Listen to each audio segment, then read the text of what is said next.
హల్లెలూయా. మరి చక్కని సమయానికి వచ్చాం. మన కూడిక 9 గంటలకల్లా ముగిస్తాం కనుక 45 నిమిషాల సమయం ఉంది. ఈ సమయాన్ని దైవ సేవకులు పాస్టర్ శ్యామ్ గారు నడకూదురు గ్రామంలో అలాగే చీడిగా పట్టణంలో పనిచేస్తూ ఉన్నారు. మంచి మన్నాల చర్చికి కూడా వారి మందిరానికి కూడా వెళ్ళినప్పుడు అక్కడ విభిన్న ప్రతిభావంతులు వికలాంగులైన బిడ్డలకు చాలా మంచి కార్యక్రమాలు కూడా చేశారు. ఏదో విధంగా సువార్త ప్రకటిస్తూ ఉన్నారు. ధనవంతులు ఏమీ కాదు, కానీ సేవలో వచ్చిన దానిని వారు ఉపయోగించుకుంటూ నిన్ను వల్ల నీ పొరుగు వారిని ప్రేమించాలనే ఉద్దేశంతో మరి వారు చేస్తున్నటువంటి ఆ యొక్క మరి సత్క్రియను బట్టి ప్రభుని స్తుతిస్తూ ఉన్నాను. దేవునికి స్తోత్రం చెప్పండి. మరి యవనస్తులు మంచి, మరొకసారి చెప్తూ ఉన్నాను, మొన్న అక్కడ కూడా చెప్పాను, నమ్మకస్తుడు. దేవునికి ఎవరు కావాలి? నమ్మకస్తులు కావాలి. కాబట్టి మరి హానోక్ గారి ద్వారా మనకి వారు పరిచయం అయ్యారు. మరి యవన కాలంలో ప్రభు కాడిని మోయిట నరునికి మేలు గనుక ఆ మేలైనటువంటి సేవలో మరి నాతో కలిసి మేమందరం కలిసి మనందరం కలిసి దేవుని రాజ్య విస్తరణ కొరకు ప్రయాసపడదాం. ఈ సమయంలో చప్పట్లు కొట్టి శ్యామ్ గారిని ఆహ్వానిద్దాం. కొంచెం వారి సాక్ష్యం అలాగే వాక్యం కూడా మరి ఇవ్వబడినటువంటి సమయంలో వారు చెప్తారు.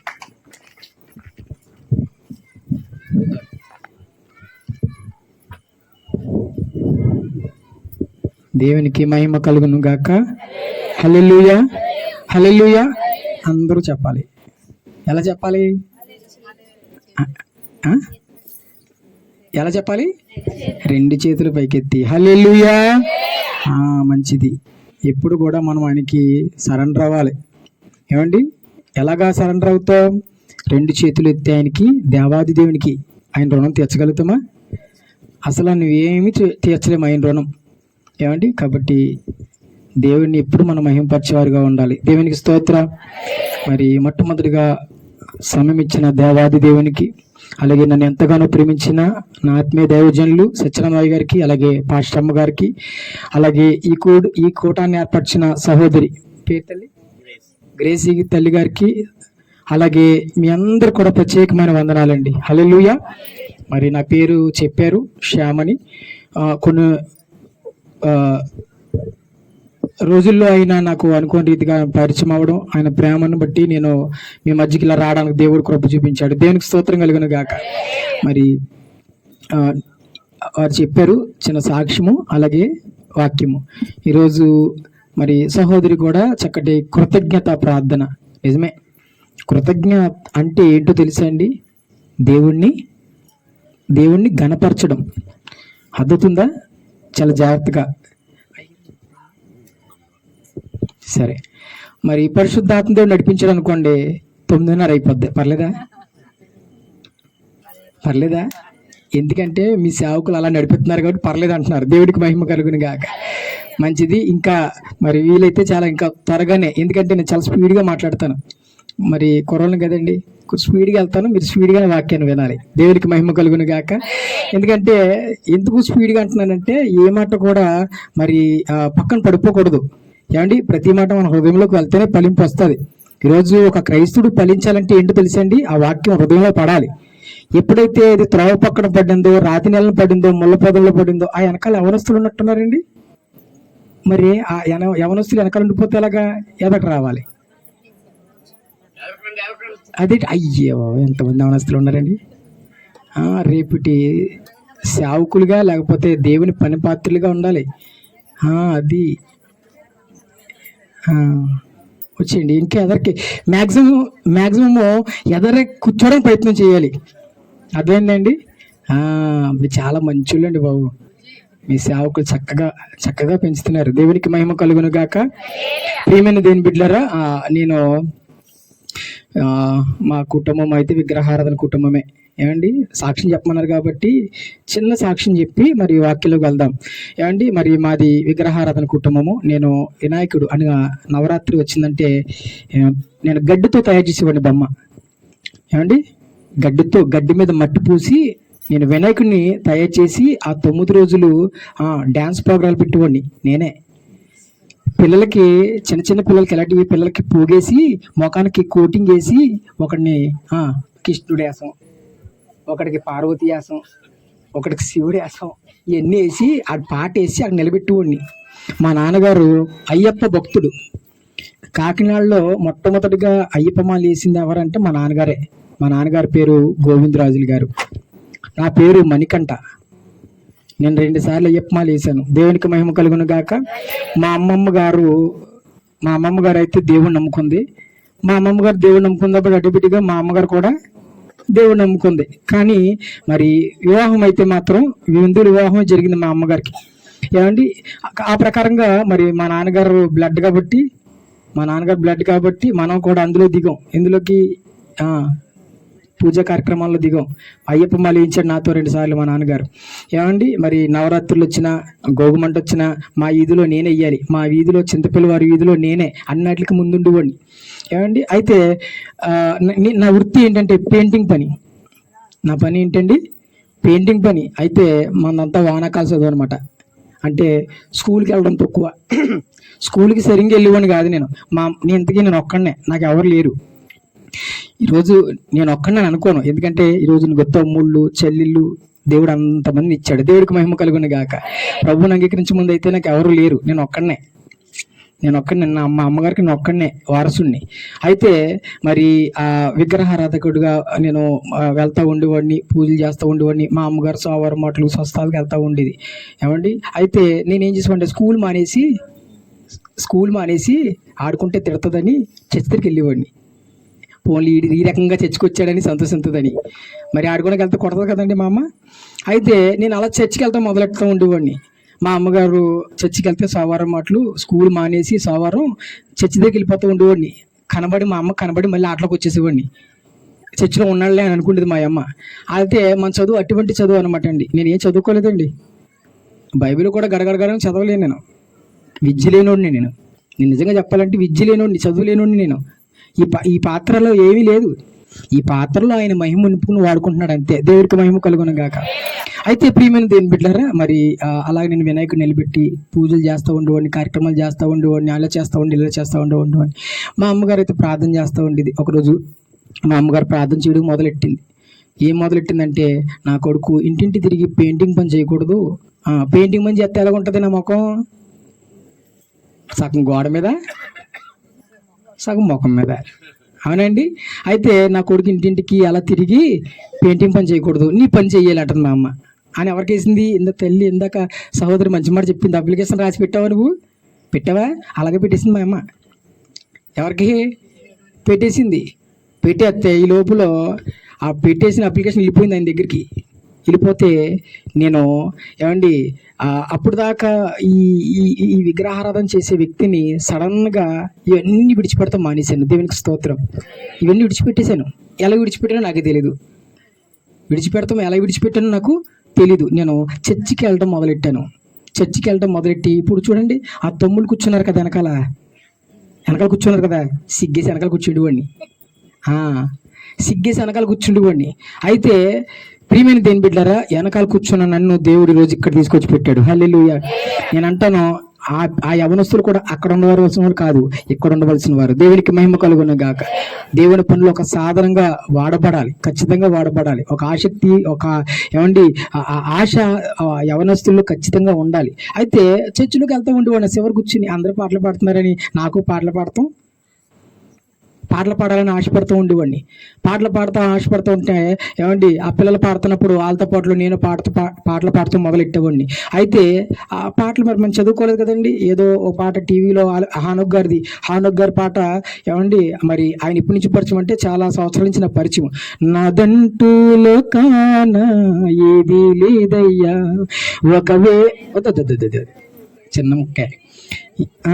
ఆ పాట విన్నాను. ఎక్కడ? టీవీలో విని ఆ పాట నేర్చుకుని ఎక్కడో మీటింగ్లో ఆయన పుస్తకం కొనుక్కుని ఆ పాట టీవీలో రాసిన పాట మా అమ్మగారితో రాయించి ఆ పాట పాడుతూ నేర్చుకున్నాను. దేవునికి మహిమ కలుగును గాక. అయితే ఆ మూలుడి పాట పాడుతూ ఉండేవాడిని. అలాగే సన్నిధిలో మందిరంలో ఎదుగుతూ ఉన్నాను. ఇంకా మా అమ్మగారు అప్లికేషన్ మానలేదు, ఇంకొక అప్లికేషన్ ఎట్టేసింది. ఏమంది?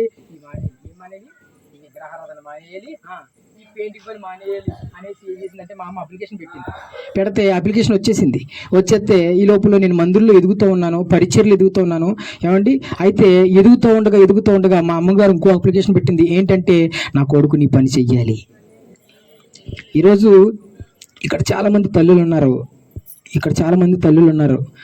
ఎప్పుడన్నా నీ బిడ్డ గురించి నా బిడ్డ, నా కొడుకు, నా కుమారుడు నీ పని చెయ్యాలయ్యా అని ఎవరన్నా ఖచ్చితంగా కన్నీళ్ళతో ప్రార్థన చేస్తారండి? చేస్తున్నారా? ఎరా పనికి వెళ్ళవారా నువ్వు, డబ్బులు తేవా ఏంటండి? కనీసం ఒరే ఆదివారం చర్చికి వెళ్ళలేదే, ఆదివారం చర్చికి ఎందుకు వెళ్ళలేదు నువ్వు, చర్చికి వెళ్ళాలి కదా అని ఎవరన్నా అంటారండి? అలాగాను పొద్దులే పనికి వెళ్ళవారా నువ్వు అంటాను. అంటారండి? నేను ఒక్కడనే కొడుకు. మా అమ్మ ఏమనేదే తెలుసండి, దేవుడి సేవ చెయ్యాలి, దేవుడు పని చెయ్యాలి అంటా ఉండేది. నేను చూస్తే ఏమీ చదువుకోలేదు నేను. అయితే ఒకరోజు ఈ అప్లికేషన్ పెట్టింది కదండి, నేను ఈ లెంట దినాల్లోనే మందిరంలో నేను వేరే చర్చిలోంచి మళ్ళీ ఆ చర్చిలో మానేసి మళ్ళీ వేరే చర్చిలోకి, అంటే నటరాజన్ లాజర్స్ గారు తెలుసండి మీకు, ఆయన చర్చికి వెళ్ళాను నేను. ఆ చర్చిలోంచి దివాకర్ గారు, మా ఆత్మీయ దైవజనులు దివాకర్ అయ్య గారు చీడీలో ఉంటుంది, అక్కడి నుంచి మళ్ళీ నేను ఆ చర్చిలో మానేసి నేను లాజర్స్ అయ్య గారి చర్చికి వెళ్తున్న తర్వాత అక్కడ 13 మంది యవనస్తులు రక్షణ పొందుకుంటే, ఆ రక్షణ పొందుకునే యవనస్తులతో లెంట దినాల్లో ఒక 10-20 నిమిషాలు వాక్య భాగాన్ని చెప్పమని వాళ్ళకి చెప్పారు. ఒక్కొక్క రోజు ఒక్కొక్క చెప్పాలని ఏమండి వాళ్ళకి వాక్యాన్ని ఇచ్చారు. వాక్యాన్ని ఇస్తున్నప్పుడు ఇంతకీ నేను మా అమ్మగారు చేశారు కదా, మరి అప్లికేషన్ పెట్టింది కదా, ఆ అప్లికేషన్ తగ్గట్టుగా నేను చర్చికి వచ్చేస్తా ఉన్నాను. ఎక్కడికి? నటరాజన్ లాజగా చర్చిలోకి వస్తే యవనస్తులు వాక్యాలు చెప్తూ ఉంటుంటే ఆ వాక్యానికి నా హృదయం అంతా మెత్తగా అయిపోయి కరిగిపోయి ఆటోమేటిక్గా కన్నీళ్ళు కారిపోతున్నాయి నాకు. ఇంతకీ ఎందుకు కారుతున్నాయో నాకు తెలియలేదు. కన్నీళ్ళు ఏడుపు వచ్చేస్తుంది. వారు చెప్తున్న ప్రతిరోజు ఏమండి ఆ వాక్యాలు చెప్తుందంటే ఆ వాక్యాలకి నేను ఈ మూలం కూర్చుని వాక్యం వింటున్నాను, కానీ నాకేమో ఏడుపు వచ్చేస్తుంది. వారు మాట్లాడుతుంటే వాళ్ళు వాక్యం చెప్తుందంటే వాళ్ళు ఏమో సేవకులా కాదు, యవనస్తులు, రక్షణ పొందుకుని యవనస్తులు నిలబడి వాక్యం చెప్తుంటే నాకు కన్నీళ్ళు వచ్చేస్తానండి. కన్నీళ్ళు వచ్చేస్తుంటే ఏంటి అర్థం అవ్వట్లేదు. పక్కన అయితే అక్కడ ఇంకొక సహోదరి ఉంటే, అక్క నాకు ఏంటక్క కన్నీళ్ళు వచ్చేస్తున్నాయి, ఏంటి అర్థం అవ్వట్లేదు, ఆ వాక్యానికి నా హృదయం అంతా ఏదోలాగా అయిపోతుందంటే ఆ వెంటనే ఒక మాట ఆవిడ నాతోని, ఒరే దేవుడు నిన్ను వాడుకోపోతున్నాడేమో అంది. నిజమక్క, నిజమా అని అంటే, నిజమేరా, ఖచ్చితంగా దేవుడు నిన్ను వాడుకోపోతున్నాడేమో, ప్రార్థన చేసుకో అంట మొదలెట్టింది. ఆ సంఘంలో నుండి ఒక సహోదరి నన్ను ప్రోత్సహించడం మొదలెట్టింది. దేవుడికి మహిమ కలుగునగాక. అయితే నాకు ఒక దర్శనం వచ్చింది. ఏంటి అంటే, ఇదే బైబిల్ పట్టుకుని, నాకు మ్యారేజ్ అయిపోయిందండి, నాకు పెళ్ళి అయిపోయింది. అయితే ఇదే బైబిల్ పట్టుకుని ఒక చేత్తో నా భార్య చేయి పట్టుకుని నేనేం చేస్తున్నానంటే ఇంటింటికి పరిగెడుతూ ఏమంటున్నాను తెలుసండి, ఇదిగో ప్రళయం వచ్చేస్తుంది జాగ్రత్త, ప్రళయం వచ్చేస్తుంది జాగ్రత్త అని ఈ చేత్తో బైబిల్, ఒక చేత్తో నా భార్య చేయి పట్టుకుని పరిగెడుతున్నా ఉండి కంగారుగా పరిగెడుతున్నా. నాకు వచ్చిన దర్శనం అది. హల్లెలూయా.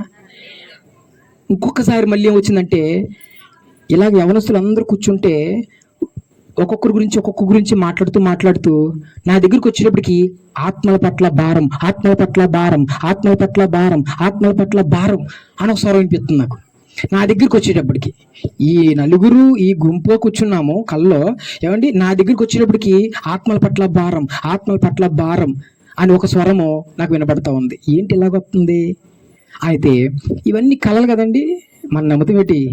ఎలాంటి నమ్మం మనం, ఎలాంటి కళలు మనం పెద్ద పట్టించుకోము. వేరే ఏమన్నా అయితే మనం పట్టించుకుంటాం. అయితే ఒకరోజు ఒక సేవకుల దగ్గరికి వెళ్తే ఆయన మంచి ప్రార్థన పరుడు అయితే, మరి తన కుమార్తె ఆయన మోకరించి ప్రార్థన చేసి అన్నాడు ఒక మాట, నాన్న నీ మీద ఒక పావురం వచ్చి వాళ్ళతో నాకు కనిపించింది అన్నాడు. అయితే మనం అది కూడా అంటే ఏంటి, మనం నమ్మంగా. అయితే అయిపోయింది, ప్రార్థన చేసుకున్నాం అక్కడ కాజులూరులో. ఆయన పేరు సీమోన్ గారు. అయితే అక్కడి నుంచి మేము వచ్చేస్తున్నాం. నడకూతురులో మా అక్కగారు ఉన్నారు, ఆవిడ ప్రార్థన పరురాలు. ఏమండి అయితే ఆమె మీద పరిశుద్ధాత్మ దేవుడు మాట్లాడుతూ ఉంటాడు. అయితే నేను వచ్చేసాను, మా అక్కగారి ఇంటికి వచ్చేసాను, నడకూతురు. అప్పటికి ఇంకా మేము నడకూతురు రాలేదు. అయితే వచ్చేస్తే నేను ఇలా కుర్చీ మీద కూర్చున్నాను, మా అక్క అలా కింద కింద కూర్చుని మాట్లాడుతూ ఉన్నారు, మా మిస్సెస్ సుగుణ, అలాగే మా అక్కగారు, అలాగే వాళ్ళ పిల్లలు. అయితే ఈ లోపల నేను ఇలా కూర్చున్నాను, కుర్చీ మీద కూర్చుంటే అక్క చూడక్క నా మీద పవర్ వచ్చిందో వాళ్ళిందంట, పాస్ట్ గారు అంటున్నారు అని ఏదో ఎటకరంగా మాట్లాడుతుంటుంటే ఒక్కసారి మా అక్క ద్వారా దేవుడు మాట్లాడాడు. ఏమన్నాడంటే, నువ్వు తప్పించుకుని తిరుగుతున్నావు. అయితే మా అక్క మాట్లాడినప్పుడు నేను ఒక్కసారి మోకరించానండి. ఇలా ఒక్కసారి మోకరిస్తే ఈ చెంప ఉంటుంది కదా, ఈ చెంప అంతా తిమ్మిరికిపోయింది. ఆయన మాట్లాడుతున్నాడు నా ద్వారా, పరిశుద్ధాత్మ దేవుడు మాట్లాడుతున్నాడు సూటిగా. ఈ చెంప అంతా తిమ్మిరికిపోయింది. తిమ్మిరి కొడితే గోబ గుయ్యమంటదంట కదా, చల్లుమంటారు కదా, అలాగే ఈ చెంప అంతా తిమ్మిరిగా ఉంది. మాట్లాడుతున్నాడు కానీ చెంప అంతా తిమ్మిరిగా ఉందనమాట. నువ్వు తప్పించుకుని తిరుగుతున్నావు, ఆత్మల పట్ల భారం నీకు అప్పచెప్తున్నాను. నువ్వు తప్పించుకుని తిరుగుతున్నావు. ఆత్మలు నశించిపోతున్నాయి. కళ్ళ వచ్చింది కదా ఆ మాట. ఏమండి, నేను కూడా నా భార్య నేను ఆత్మల కొరకు పరిగెట్టామా? అయితే అది నేను నిర్లక్ష్యం చేస్తే ఈ లోపల మా అక్క ద్వారా పరిశుద్ధాత్మ దేవుడు మాట్లాడిన తర్వాత ఈ లోపల ఒక్కసారి ఈ చెంపంతా తిమ్మిరిక్కిపోయిన తర్వాత ఆ పరిశుద్ధాత్ముడు మాట అయిపోయిన తర్వాత నార్మల్గా మళ్ళీ అప్పుడు నేను ఒప్పుకున్నాను, ప్రభా నేను నీ పని అలా చేస్తాను తండ్రి, నాది ఇవి మా కుటుంబం ఏమి సేవకుల కుటుంబం కాదు, మా తాతయ్య సేవకుడు కాదు, మా నాన్నగారు సేవకుడు కాదు, మా బంధువులు ఎవరు సేవకులేమీ కాదు, నీ పని నేను ఎలా చేస్తాను ప్రభు అంటే ఒక అడుగు ముందుకెళ్ళినాడు అంతే. దేవునికి స్తోత్రం కలుగునుగా.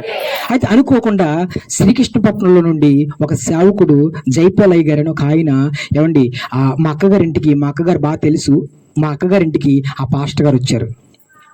ఆ పాస్టర్ గారు అన్నారు, నేను అప్పుడు పెయింటింగ్ పనికి వెళ్ళిపోవాలి, మా అక్కగారింటి కూడా ఉదయం నైట్ మాట్లాడాడు పరిశుద్ధాత్మ దేవుడు, ఉదయం వెళ్ళిపోవాలి. ఉదయం ఆ పాస్టర్ గారు వస్తున్నారని తెలిసి మా అక్క అన్నది, పాస్టర్ గారు వస్తున్నారు ప్రార్థన చేయించుకుంది అని ఉండు స్వామి అని అంటే, ఈ లోపల సరే ఉంటానులే అని ఈ లోపల ఏమైందంటే అండి, పాస్టర్ గారు వచ్చి బాబు బాగున్నావా అన్నారు.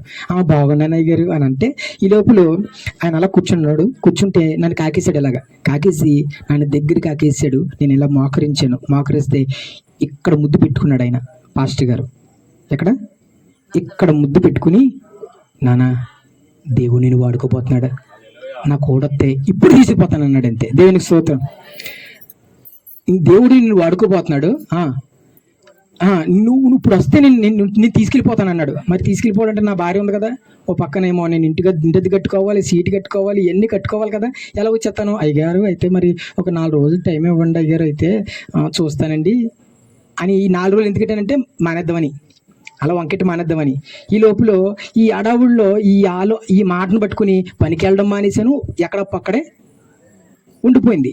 ఇప్పుడు నేను అక్కడికి వెళ్ళాలి, ఈయనేమో ఫోన్ చేసేస్తాడు, ఎవరికి చెప్పకు నాన్న, ఎవరికి చెప్పుకో, నువ్వు ఖచ్చితంగా వచ్చేయి, ముందు నువ్వు ఒక్కడు వచ్చేయి, పాపం తర్వాత తీసుకుని వద్దు కానీ, అమ్మాయిని తర్వాత తీసుకుని వద్దు కానీ అంటే నేను ఎలాగెళ్ళాలో తెలియట్లేదు. ఈ లోపల నేను నా భార్య ఏమండి లాజర్స్ గారి చర్చికి వెళ్తుంటే ఆ రోజు బండి ప్యాచి పడిపోతే నడుచుకుంటూ వెళ్తుంటే ఎక్కడి నుంచో ఇలాగే మేడ నుంచి వాక్యం చెప్తా ఉన్నాడు.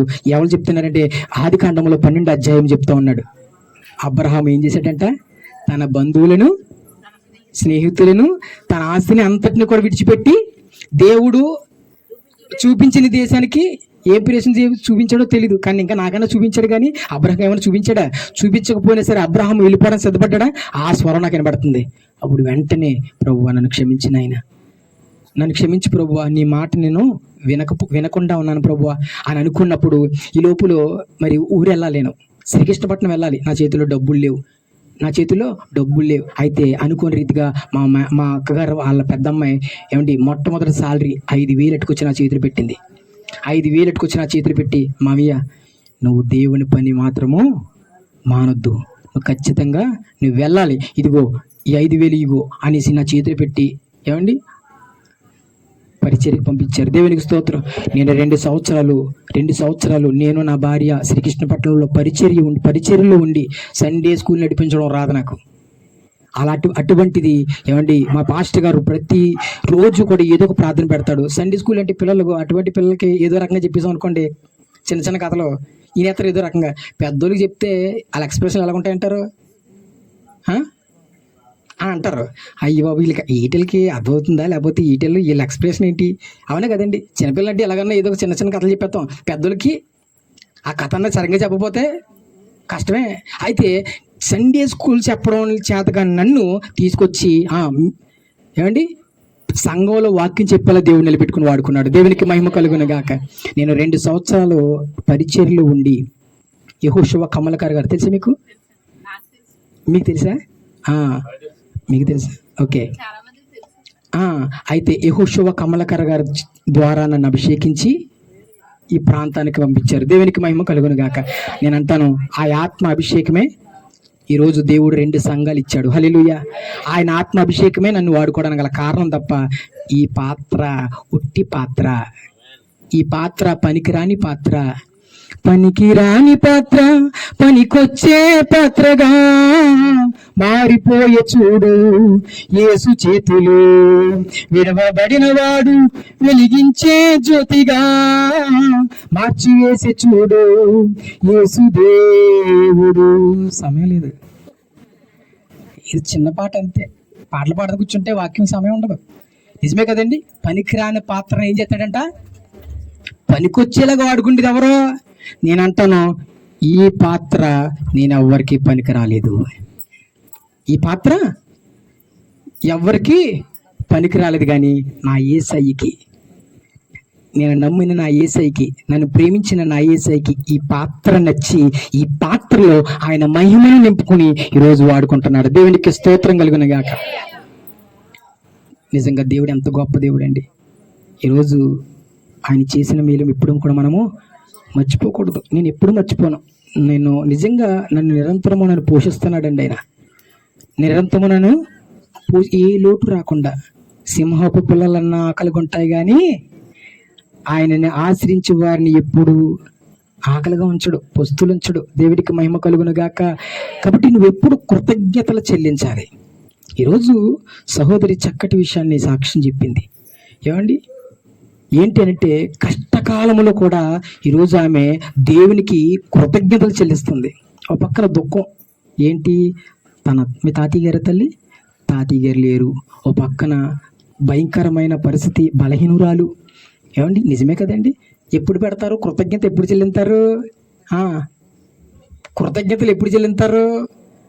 సంతోషంగా ఉన్నప్పుడు, ఆనందంగా ఉన్నప్పుడు, ఏంటండి అన్నీ కలిసి వచ్చినప్పుడు, డాకర్ డూపులో ఎంత ₹1,00,000 వచ్చినప్పుడు, లక్కీ డ్రా వచ్చినప్పుడు, అప్పుడు చెప్తారేంటి మీరు? చాలే అండి, అటువంటి ప్రార్థనలు అసలు పెట్టుకోరు మీరు. పెట్టుకుంటే మళ్ళీ దశంభాగం సగం ఇవ్వాలని. అవునా? ఓకేనా? చాలా జాగ్రత్తగా ఆలకించండి. నేను కొన్ని విషయాలు, ఎందుకంటే మరి దైవజనులు అనుభవం కలిగిన దైవజనులు ఉన్నారు. నేను చిన్నోడ్నే. ఏదో కొన్ని మాటలు దేవుడు ఇచ్చిన మహాకృపను బట్టి కొన్ని మాటలు మీకు పంచుకోవడానికి దేవుడు చక్కటి అవకాశాన్ని ఇచ్చాడు. కాబట్టి ఏ మాట కూడా వ్యర్థము. నా స్థితి అది, నా సాక్ష్యం ఇంకా అదే. ఏమండి ఎందుకంటే ఈ పనికిరాని పాత్రని పనికొచ్చేలా ఈరోజు మీ ఎదుటి నిలబెట్టుకున్నాడు, అంతే. దేవునికి మహిమ కలుగును గాక. కాబట్టి ఈరోజు మనం నేర్చుకోవాల్సిన విషయం ఏంటంటే ప్రతి విషయంలో కూడా మనం ఏం కలిగి ఉండాలంటే కృతజ్ఞత కలిగి ఉండాలి. దావీదు మంచి కృతజ్ఞత కలిగిన వాడే అంటారు కదా. ఏమంటాడు? 103 కీర్తన కదండి. బైబిల్ ఎంతమంది దగ్గర ఉన్నాయి? అయ్యయ్యో మీ దగ్గర లేవా తల్లి? బైబిల్ ఉన్నవారు తీయండి. ఉన్నాయా? అందరి దగ్గర ఉన్నాయమ్మా? సరే చూడండి, అందరి దగ్గర ఉంటే బైబిల్ 103 కీర్తన కదమ్మా. చదవండి అమ్మా ఎవరన్నా. నా ప్రాణమా యెహోవాను సన్నుతించుము.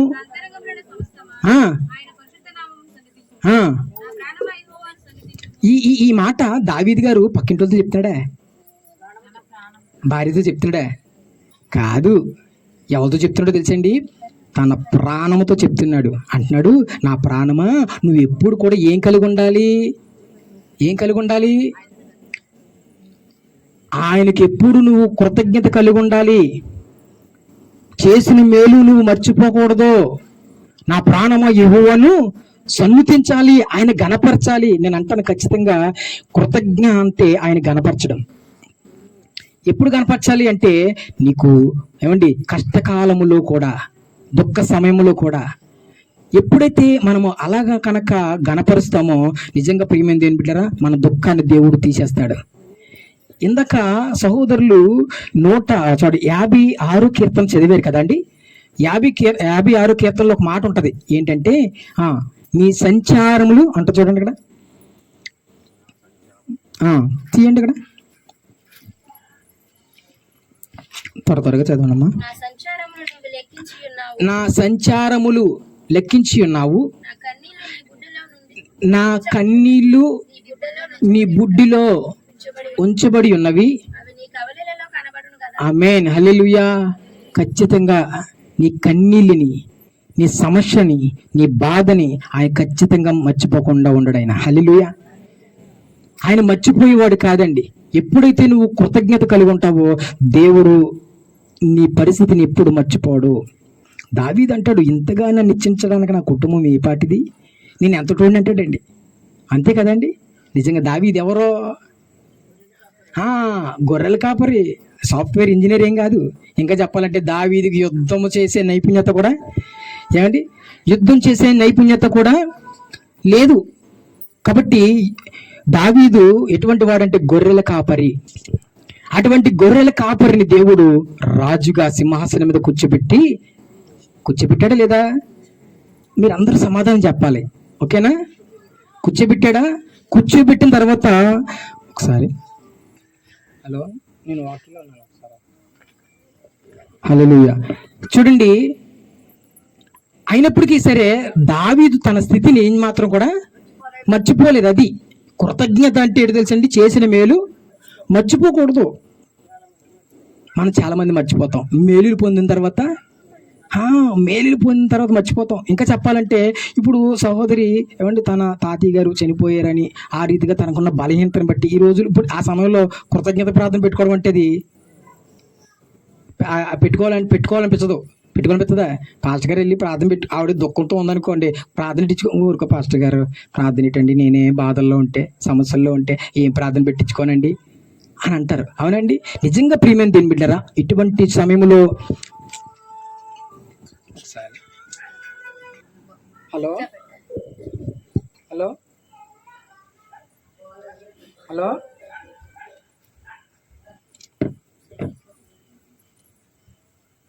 దేవునికి మహిమ కలుగును గాక. ఏమండి, కాబట్టి కష్టకాలమైనా సరే ఆయనకి కృతజ్ఞతలు చెల్లించేవారుగా. చూడండి, 1 దశలోని పత్రిక 5వ అధ్యాయము 17వ వచనం చదివితే అక్కడ చక్కని మాట అంటాడు, దేనిని గూర్చియు దశలోనికి చూడండి 18 ప్రతి విషయమందును చూడండి అమ్మా, ప్రతి విషయములో అంటే కష్టములోను సంతోషములో కూడా నువ్వేం చెల్లించాలి? కృతజ్ఞతలు చెల్లించాలి. కృతజ్ఞ అనగా దేవుని కనపరచడము. ఆమేన్, హల్లెలూయా. చూడండి, చాలా జాగ్రత్తగా ఆలకించినట్లయితే, మరి అన్న ఉంది కదా, మీ ఇంటికి వచ్చింది ఎప్పుడన్నా? రాదులే, బైబిల్ గ్రంథంలో ఉంటుంది, 1 సమూయేలు గ్రంథంలో ఉంటుంది. ఆమెకి ఏం లేరు? పిల్లలు లేరు. గారు అలా ఆయన గారు ఏమో అన్ని తెచ్చిచ్చేస్తున్నాడు. ఏది లోటు లేదు. బిర్యానీ కావాలితే బిర్యానీ, ఏది కావాలితే తెచ్చేస్తుంటే ఏమీ బాధ లేదు. ఏమండి, కానీ అన్నాకి దేవుడు ఒక లోటు పెట్టాడు. నిజంగా చెప్పాలంటే అన్నాకి సంతు లేకుండా చేసిన దేవుడే. ఎందుకని? ఎవరు మర్చిపోయింది? నిజంగా చాలా ఈ మాట అంటారండి, మీకు కోపం వస్తుంది.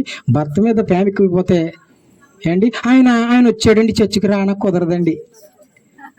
ఏంటండి, మా చర్చిలో ఆవిడ అలాగ ఉంటుంది. ఆయన వచ్చాడంటే చర్చికి రాదు, ఇంటికి, చర్చికి కాదు. ఈ అమ్మ రాలేదంటే అదేనండి ఆయన వచ్చాడండి. ఆయన వచ్చాడండి చర్చికి రావడం మనిషివా నువ్వు? ఏంటి, అలాగే ఈ అన్న కూడా ఏం చేస్తామని తెలుసండి, ప్రేమ ఎక్కువైపోయి, భర్త ప్రేమ ఎక్కువైపోయి, ఏ లోటు లేక. కానీ దేవుడు ఏం చేశాడంటే సంతు లేకుండా చేశాడు. చేస్తే అప్పుడు ఎలా ఉంటుంది? బాధ ఉంటుంది కదండి. తన చెల్లికి పిల్లలు పుట్టేస్తున్నారు, ఈమెకి ఎవరు లేరు? పిల్లలు లేరు. అప్పుడు స్టార్ట్ అయ్యింది. అప్పుడు దాకానేమో అలా ఆయన అంటే ప్రేమ ఎక్కువైపోయింది. తర్వాత ఇంకెప్పుడైతే 4 మాటలు అన్నారో ఎక్కడ రావడం మొదలెట్టింది? మందిరానికి రావడం మొదలెట్టింది. నిజమే, కొన్ని ఇవ్వకపోతే కొన్ని ఆపేసిన, కొన్ని ఇవ్వకపోతే అప్పుడు గుర్తుకొస్తాయి. అన్నీ ఇచ్చారనుకో, నీకేం గుర్తుకుండదు? ఆ దేవుడు గుర్తుకుండదు, ఒక్కొక్కసారి పాస్టర్ గారు కూడా గుర్తుకుండరు. అవునండి, అన్నీ ఇచ్చేస్తే మనకి ఎవరు గుర్తుకుండరు. ఈరోజు అన్నం చూసినట్లయితే ప్రియమైన దేని బిడ్డరా, ఏమండి ఆ సంతు లేకుండా చేసినప్పుడు ఎక్కడ పరిగెట్టుకుంటా మొత్తం మొదలెట్టింది? దుఃఖంతో వచ్చి కన్నీళ్ళు కార్చి ప్రభు సన్నిధిలో ప్రార్థన చేయడం మొదలెట్టింది. ప్రార్థన చేయడం మొదలెట్టినప్పుడు ఆ దైవజనుడు ఏమన్నాడండి? ఏమన్నాడు? నీకు దేవుడు చక్కటి బిడ్డని ఇస్తాడు. ఓకే, ఇస్తాడు అన్నాడా? దైవజనుడు అన్నమాట టక్కమని జరుగుతుంది, ఖచ్చితంగా జరుగుతుంది. సరే, దైవజనుడు మాట అన్నప్పుడు టక్కమని జరుగుతుంది. మరి ఒకవేళ నువ్వు మాట ఎత్తావు, నువ్వు జరుగుతావా? అక్కడ అన్న కూడా ఏం చేసింది? అవునా, నాకు మగబిడ్డ ఎత్తాడా? అయితే నాకు మగబిడ్డని ఎత్తే ఆ బిడ్డని ఎక్కడ పెట్టేస్తాను? నేను దేవుని సన్నిధిలో పెట్టేస్తాను అని వెంటనే మాట ఇచ్చేసింది. మాట ఇచ్చిందా లేదండి? మాట ఇచ్చిందా? ఈరోజు నువ్వు ఎన్నిసార్లు ఇచ్చుంటావు మాట, మరి తీర్చవో లేదో నాకు తెలియదు. కానీ అందుకే ప్రసంగి భక్తులు మన కోసం రాసేసి అక్కడ మాట, బుద్ధిహీనులు అర్పించినట్లుగా నీవు మొక్కుబడులు చేయకు. మొక్కుబడి చేసావంటే తీర్చేయి, మొక్కుబడి చేయకపోతే నువ్వేం మొక్కుబడి చేసుకోకు అని ఖచ్చితంగా ప్రసంగి గ్రంథంలో మన కోసం రాశాడు. దేవునికి స్తోత్రం కలిగిన గాక. అయితే అన్న ఒక మాట ఉన్నది ఏంటంటే, ఆ పుట్టిన బిడ్డని పాలు విడిచిన తర్వాత ఎక్కడ విడిచేస్తానన్నది అన్నద తర్వాత ఏమండి, మరి అన్న తర్వాత ఇచ్చారు కదా, ఇవ్వాలా లేదండి? మరి లేక పుట్టాడు, ఇంట్లో కూర్చుని ఏం చేస్తాలి? ముద్దులిటెత్త ఉండాలి. నా కొడుకే, నా బంగారమే, నా కోటే, నా ఇత్తడే, నా సేవండి అని ఏం చేయాలి? ముద్దులు పెట్టుకుంటూ కూర్చోవాలి. ఎల్దిగాని లేరా ఏంటండి? ఎల్దిగాని లేరా అంటే పని వద్దా? ఏం చేసింది అన్న? ఎలాగైతే మాట ఇచ్చిందో, నేను ఖచ్చితంగా చెప్తున్నాను, ఎప్పుడైతే ఇచ్చిన మాట నెరవేరుస్తారో వారు కృతజ్ఞతలు చెల్లించినట్లు లెక్క. నిజంగా చెప్పాలంటే పుట్టగా పుట్టిన పిల్లోడిని ఇచ్చాడు, అది చిన్న విషయం అనుకుంటున్నారా? చాలా బాధే కదండి, బాధేనా? అటువంటి పరిస్థితుల్లో దేవునికి ఇచ్చి గణపరిచింది. దేవునికి స్తోత్రం కలుగును గాక. నేను అంటాను, ఇచ్చిన సమూయేలుని దేవుడు ఒక ప్రవక్తగా మార్చేశాడు. హల్లెలూయా. నిజమే, కొన్ని విషయాల్లో కృతజ్ఞత కలిగి ఉండడం అంటే ఏంటి తెలుసండి?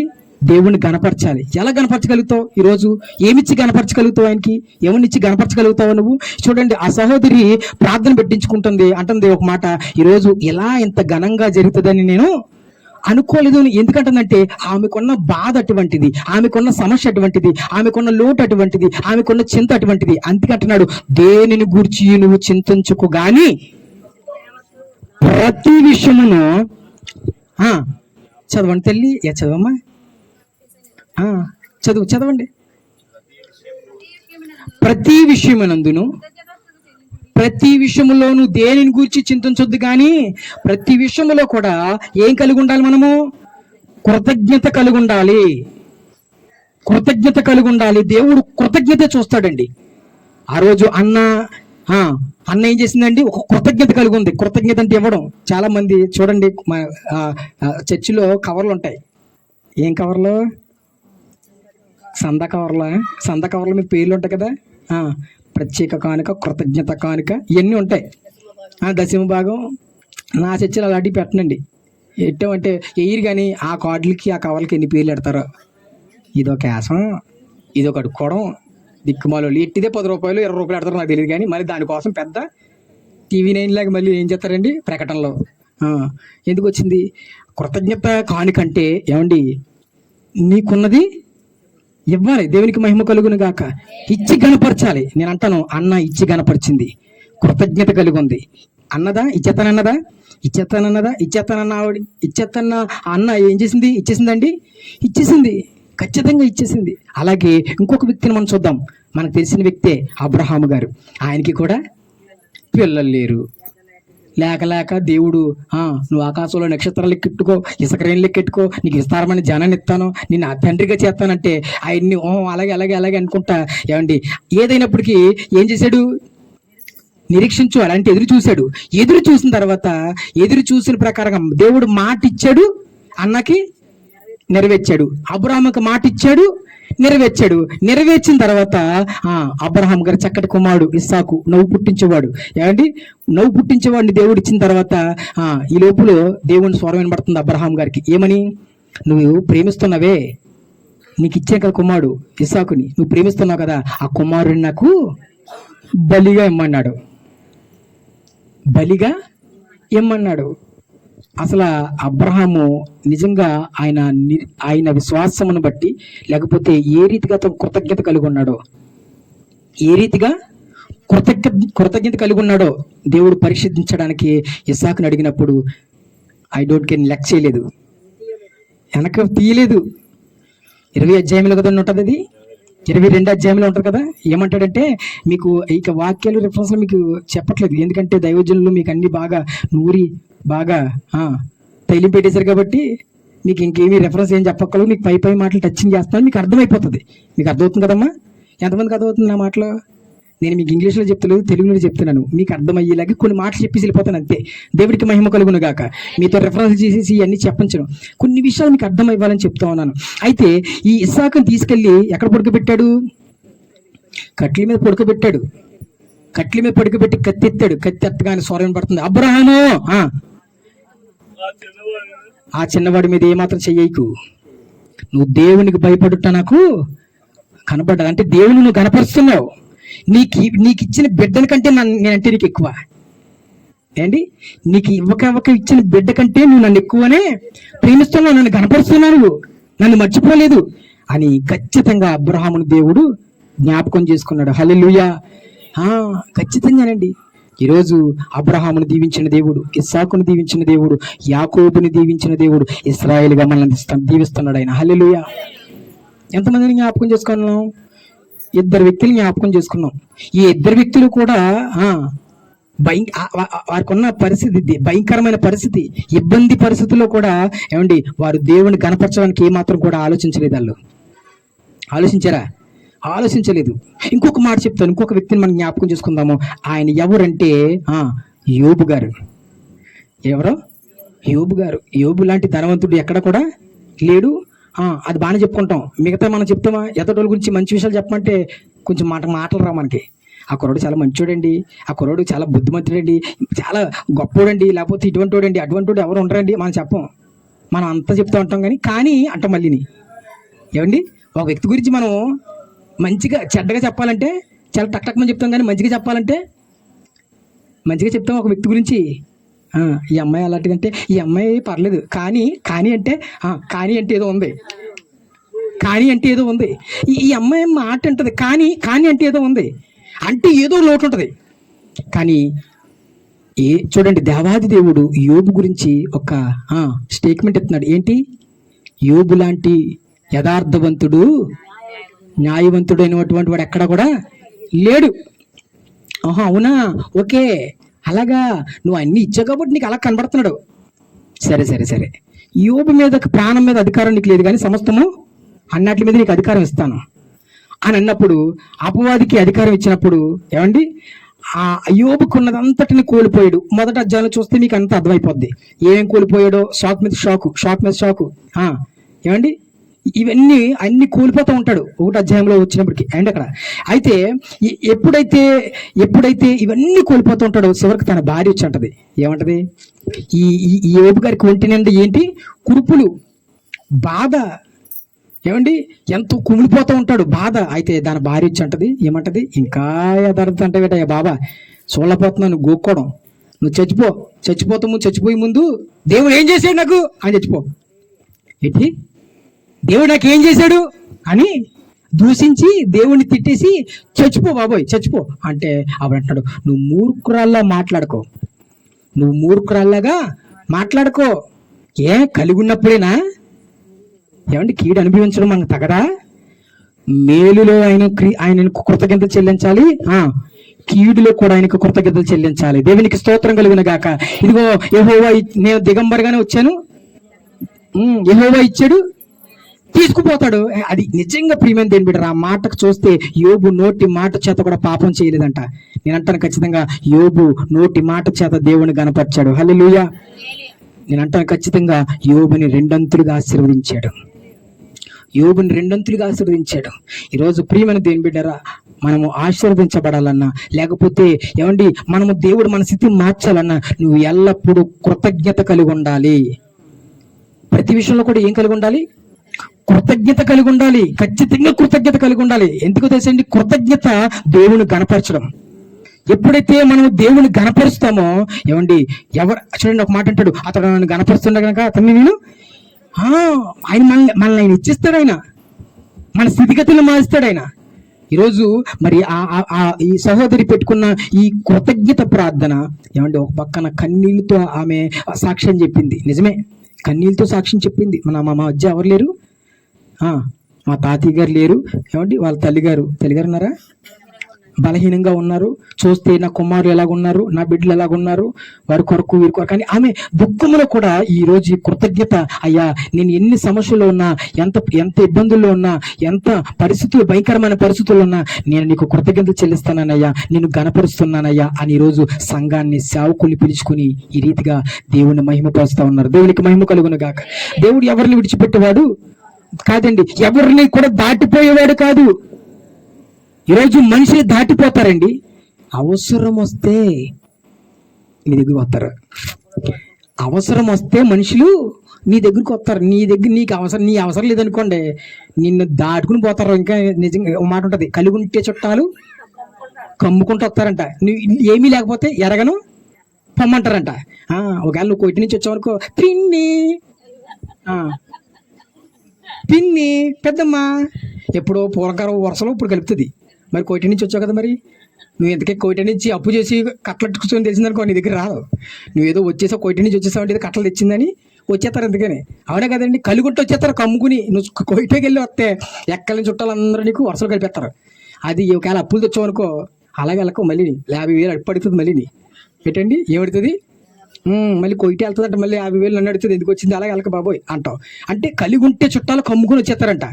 ఒకవేళ ఏమీ లేకపోతే జరగను పొమ్మంటారంట. కానీ నీ దేవుడు, మన దేవుడు ఏమండి అటువంటి వాడు కాదు. ఎప్పుడు నువ్వు కృతజ్ఞత కలిగి ఉంటే, ఎప్పుడు ఆయన గణపరచాలని ఇచ్చి గణపరచాలి. ఏమిచ్చి గణపరుస్తున్నావు? అక్కడ చూస్తే హన్న తన కుమారుణ్ణి మందిరంలో విడిచిపెట్టి గణపరిచింది. అబ్రహాము ఏమండి ఆ కట్టెల మీద పడుకోబెట్టి దేవుని గణపరిచాడు. చివరికి యోబు తనకున్నదంతటినీ కూడా కోల్పోయినా సరే, తన ఆస్తిని అంతటినీ కోల్పోయినా సరే దేవుని గణపరిచాడు. దేవునికి స్తోత్రం కలుగును గాక. చూస్తే హన్నాని దేవుడు మళ్ళీ ఆశీర్వదించాడు. ఏమండి తర్వాత మళ్ళీ ఎంతమంది ఇచ్చాడా లేదండి? ఇచ్చాడు. ఈ సమూయేలు గారిని ప్రవక్తగా మార్చుకున్నాడు. ఏమండి దావీదుని అభిషేకించింది ఎవరో? దావీదుని అభిషేకించింది ఎవరో చూసారా? సౌలు. అంటే దావీదుని అభిషేకించేంత రీతిగా దేవుడు సమూయేలుని నిలబెట్టుకున్నాడు. అబ్రహాము చూడండి ఇస్సాకుని ఆశీర్వదించుకుంటూ వచ్చాడు. దేవుడికి మహిమ కలుగును గాక. అలాగే ఏమండి యోబుని 2 అంతులుగా ఆశీర్వదించాడు. ఈరోజు నిన్ను నన్ను ఆశీర్వదించడా? నీకేదో కలిసి వచ్చాక కృతజ్ఞత ప్రార్థన పెట్టుకుంటానంటే ఎలా కుదురుతుంది? కష్టములో కూడా ఆయనకి కృతజ్ఞతలు చెల్లించాలి. కష్టములు కూడా ఆయన నువ్వు గణపరచాలి. ఎప్పుడైతే ఇటువంటి వారిగా ఉంటామో, అలనాడు వారిని ఎలాగైతే దేవుడు జ్ఞాపకం చేసుకున్నాడో, ఈరోజు మనల్ని కూడా ఆయన జ్ఞాపకము చేసుకుంటాడు. ఆయన మర్చిపోయేవాడు కాదు. ఇశ్రాయేల్ ప్రజలంట వారి పట్ల శూర కార్యాలు చేశాడంట, అద్భుతమైన కార్యాలు చేశాడంట. ఏంటి ఆ కార్యం అంటే, ఏమండి వెళ్తున్నప్పుడు ఆ ఎర్ర సముద్రం 2 పాయలుగా చీల్చి 6 నేల మంది నడిపించేశాడంట. ఆకలేస్తుంటే ఆకాశం నుండి మన్నాను కురిపించేశాడంట, బండ నుండి నీళ్లు పుట్టించాడంట. వాళ్ళకి ఎలాగెళ్తున్నప్పుడు పగలు మేఘస్తంభమై రాత్రి అగ్నిస్తంభమై వారికి తోడుగా ఉండి నడిపించాడంట. వాళ్ళ పాదములు వాళ్ళ చెప్పులు అరిగిపోలేదు, వాళ్ళ వస్త్రములు పాతగిలిపోలేదు. అంత చేస్తే చేసిన మేలే అంటనే వెంటనే మర్చిపోతున్నావా? చేసిన మేలు వెంటనే మర్చిపోతున్నావా? చేసిన మేలు మన పట్ల ఎన్నో మేలు చేశాడు. ఆయన ఎన్నో మేలు చేశాడు. నిజంగా ప్రియమైన దేవుని బిడ్డలారా, ఈరోజు మనం సజీవులుగా ఉన్నామంటే దేవుడు ఎంతగానో మన పట్ల ఆయన కృప చేత రక్షించబడ్డాను, నీ కృప మాత్రమే నాకు చాలయ్యా. కృప చేత రక్షించబడ్డాను, నీ కృప మాత్రమే నాకు చాలయ్యా. చెప్పకూడదమ్మా? కృప మాత్రమే బ్రతికించినది, నీ కృప మాత్రమే నడిపించినది. కృప మాత్రమే బ్రతికించినది, నీ కృప మాత్రమే నడిపించినది. కృప కృప కృప కృప యేసుని కృప కృప కృప కృప కృప యేసుని కృప కృప చేత రక్షించబడ్డాను నీ కృప మాత్రమే నాకు చాలయ్యా. ఈరోజు మనం ఎలా ఉన్నామంటే దేవుని మా ఉచితమైన కృపలో ఉన్నావు కాబట్టి ఎల్లప్పుడూ నువ్వు ఆయనకి ఏం చెల్లించాలి? కృతజ్ఞతలు చెల్లించాలి. ఏమిచ్చాను రుణం తీర్చగలుగుతాం? చిన్న మాట చెప్తేనే ఏమండి, యేసుప్రభు వారి దగ్గరికి ఒక 10 మంది కుష్ఠరోగులు వస్తారు. లోకాసు వార్తలు ఉంటుంది అనుకుంటా 17వ అధ్యాయంలో. ఏమండి, యేసుక్రీస్తు ప్రభు వారి దగ్గరికి 10 మంది కుష్ఠరోగులు వస్తే అప్పుడు ఆయన అంటాడు, ఆయన మాట ఇచ్చి పంపుతాడు వారిని, వెళ్ళి మీ యాజకులకి కనపరచమని చెప్తే ఈ లోపల వారు వెళ్తా ఉండగానే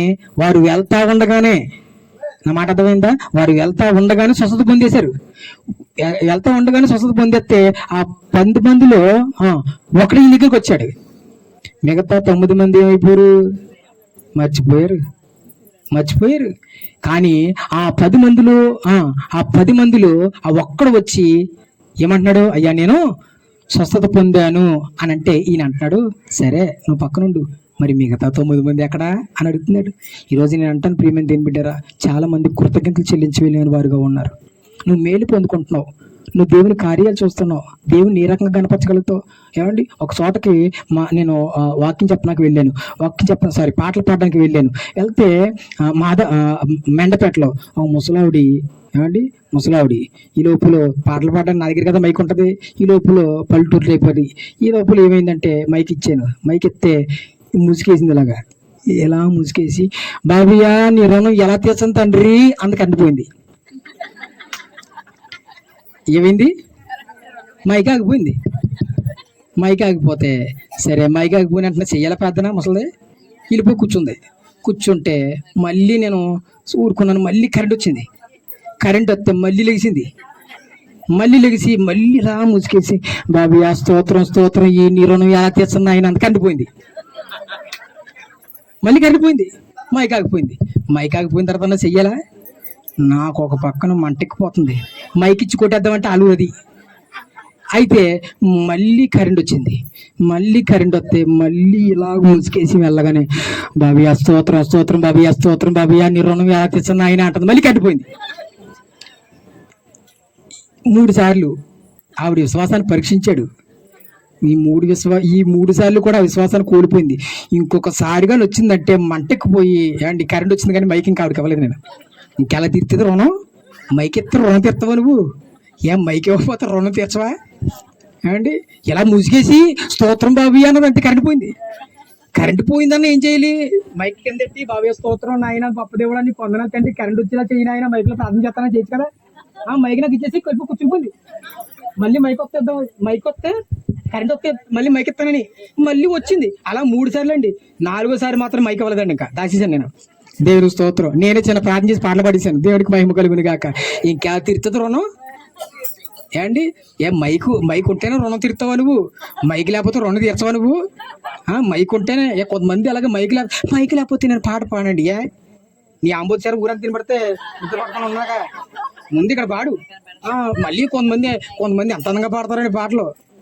మైకులోనే పాడతారు. మళ్ళీ మా ఇంటి దగ్గర మా చర్చిలో ఒక ఆవిడ ఉంది, పెద్ద ఆవిడ. ఏమన్నట్టే మళ్ళీ లేదు మానేసింది లేండి. మాటకి సీటికి చిన్నపిల్ల కలుగుతుంది. మానేసింది. ఇంత పాటల పుస్తకం అప్పుడెప్పుడో పద్యాలు పాడింది మరి తెలియదు. బల్లో ఎక్కడ ఆ గుళ్ళో వచ్చేసి ఏదో పాట చదివేస్తూ ఉంటుంది. నేను అనుకుంటూ ఈ పాట పాడుతుంది కానీ ఏంటండి ఏం చేస్తున్నారు? పాట పాడతలేదు, చదివేస్తుంది. ఒకవేళ పొరపాటుగా మాట చదువుతుంది మళ్ళీ పడేస్తుంది.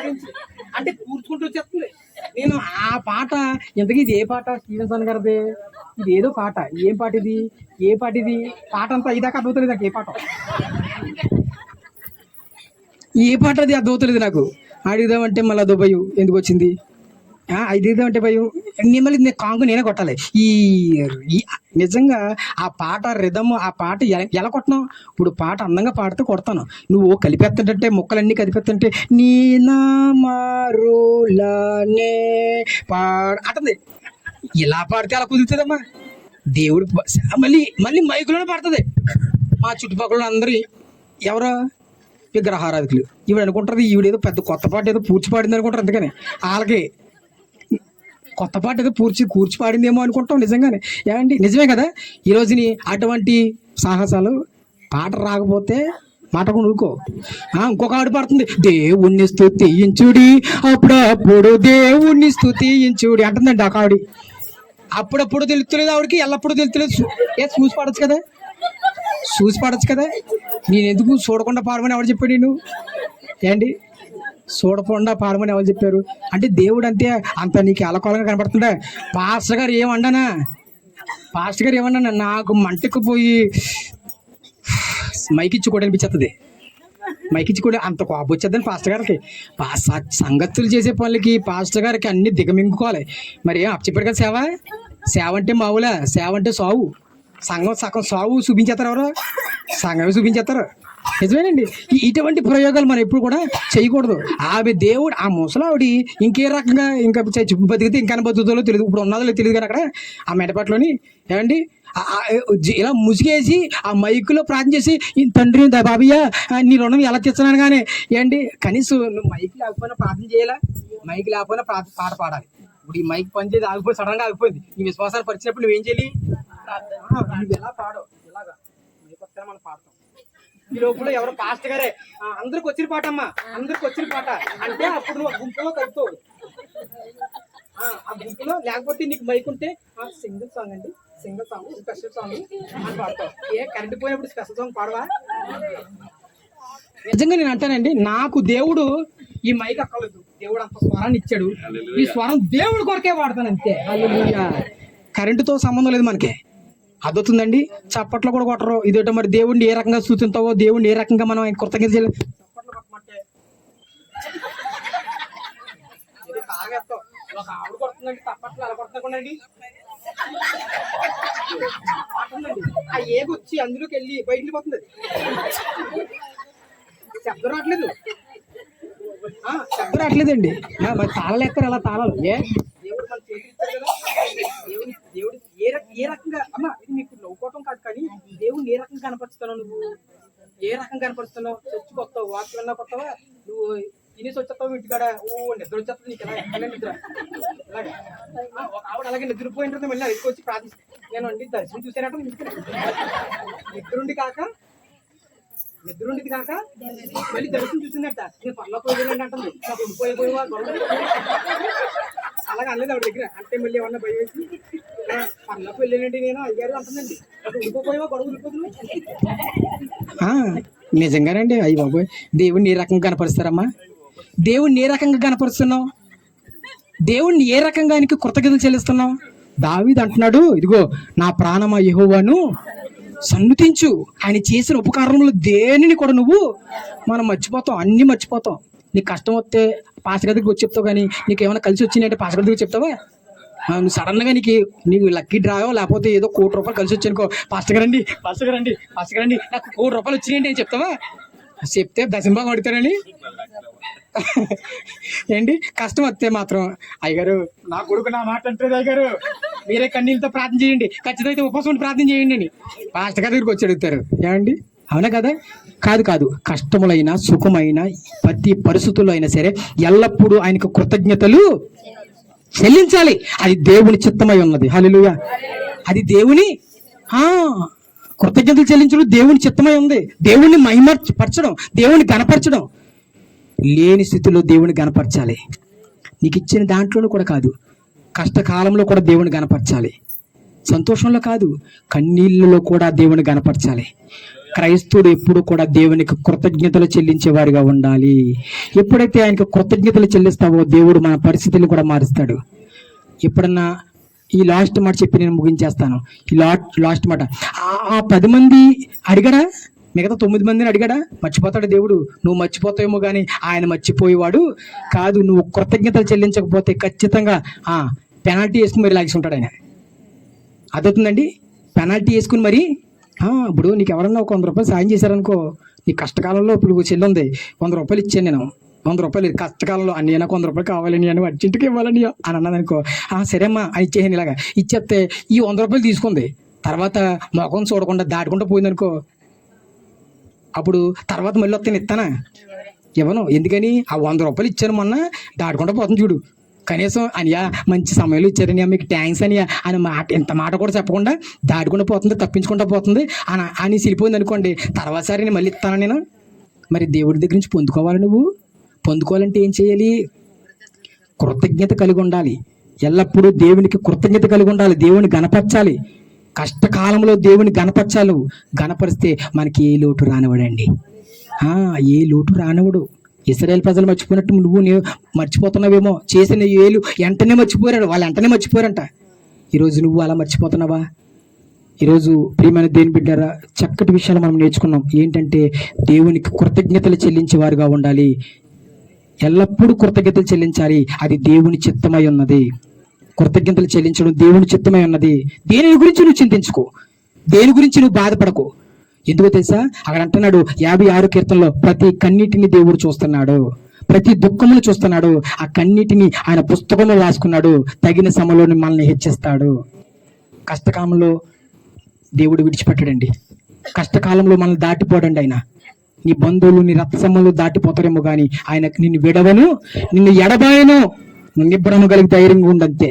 హల్లెలూయా. అయితే ధైర్యంగా ఉన్న నీవు ఏమండి ఆయనకు కృతజ్ఞతలు చెల్లించి ఆయన గణపరుస్తూ దేవుని మహిమపరుస్తూ మనము ఏమండి ఆయనలో నడిచినట్లయితే నీకు ఏదైతే అవసరమో దేవునికి తెలుసు. ఆ తగిన సమయంలో దేవుడిని హెచ్చిస్తాడు. హల్లెలూయా. ఎవరైతే దేవునికి కృతజ్ఞతలు చెల్లిస్తారో కష్టకాలంలో ఇబ్బందుల్లో ఏమండి లేకపోతే నీకున్న భయంకరమైన పరిస్థితుల్లో దేవునికి కృతజ్ఞతలు చెల్లించి దేవుని కనపరుస్తారో దేవుడు వారిని విడిచిపెట్టకుండా తగిన సమయంలో వారిని బహుగా ఇచ్చేస్తాడు. హల్లెలూయా. అటువంటి బిడ్డలుగా మనం అందరం ఉందము గాక. నిరంతరము దేవునికి కృతజ్ఞతలు చెల్లించేవారుగా ఉందము గాక. నిరంతరము దేవుడిని మహిమపరిచేవారుగా ఉందము గాక. ఆయన గణపరచుదము గాక. ఈ కొన్ని మాటలు మన హృదయం అనే పలక మీద భద్రపరుచుకుని దేవునికి ఏమండి నిత్యము ఎల్లప్పుడూ కృతజ్ఞత పూర్వకంగా మనం జీవించి దేవుని మహిమపరచుదము గాక. ఈ కొన్ని మాటలు దేవుడు దీవించును గాక. సమయం ఇచ్చిన దేవాదేవునికి అలాగే దైవజనులు కూడా మరి ప్రత్యేకమైన వందనాలు. నా పేరు శ్యాము, నా పేరు సుగుణ, మా మందిరం పేరు పరిశుద్ధాత్మ ప్రార్థన మందిరము. కాల సమయంలో దైవజనుల ద్వారా మరి చక్కటి బిడ్డలు మేము బ్లైండ్స్ బిడ్డల్ని మేము తీసుకురావడానికి దేవుడు ఎంతగానో కృప చూపించాడు. మరి వారిని ఎంతగానో మా మధ్యకి నడిపించిన దైవజనులు కూడా ప్రత్యేకమైన వందనాలు. మరొకసారి మీ అందరికీ వందనాలండి. మా కొరకు, మా కుటుంబం కొరకు, మా పరిచయం కొరకు మీరు ప్రార్థన చేయాలని కొన్ని మాటలు దేవుడు దీవించి ఆశీర్వదించును గాక. ఆమేన్. చాలా సార్లు చెప్తున్నాను కదా, పెట్ట కొంచెం కోతగనం అన్నట్టు. మరి చక్కని అనుభవ రీతిగా దేవుడు ఆయన మాట్లాడలేదు కానీ దేవుడు ఆయనలోంచి వాస్తవాలు మాట్లాడాడు. చాలామంది నిజంగా కృతజ్ఞత మర్చిపోతున్నారు. ఉన్నప్పుడు చేయడం కాదు. నేను అదే చెప్తాను. కొత్త సంవత్సరంలో కోటాలు పెట్టుకోండి అంటే మీరు ఏయో పెద్ద పెద్ద అంచనాలు వేసేసి కోటం పెట్టారంటే కోడి మాంసం ఉండాలేమో, అవి తీసే కోడి మాంసాలు ఉండాలేమో, అలా చెయ్యలేము, ఇలా చెయ్యాలి. కనీసం మంచినీళ్ళు ఇచ్చి అన్న దేవుని కృతజ్ఞత చెల్లిస్తే ఎవరిని కనపరుస్తున్నాం మనం?